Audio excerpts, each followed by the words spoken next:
Well, I'm voting because, whether or not I think my vote personally matters in a liberal state like Massachusetts or my home state, New York, I think it just says something about what I believe and also, uh, what kind of future I want personally for my country.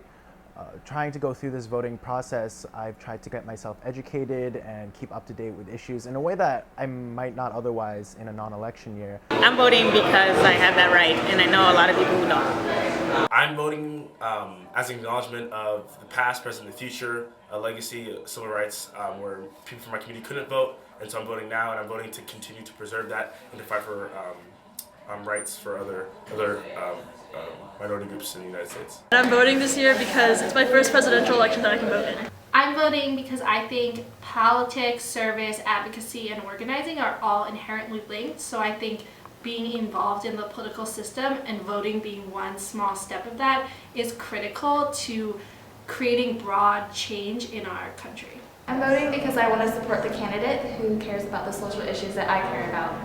I'm voting because I refuse to be silenced by an aggressive campaign of voter suppression. I'm voting because my father moved to this country because he believed in liberty, and I'm voting to preserve that liberty in this election.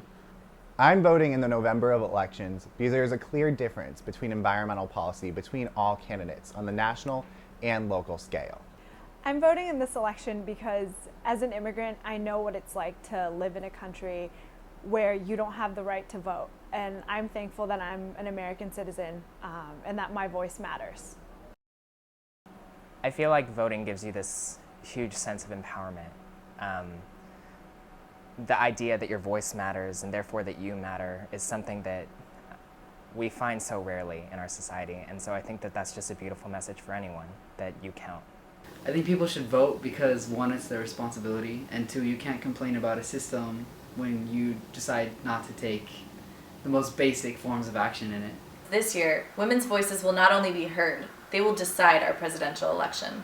Should vote because voting is the most simple element of a participatory democracy, and neglecting that vote is sort of a sign that you've lost faith in that democracy. So voting is the easiest way and the most effective way to show that you think our democracy still works and that you're willing to take part in it.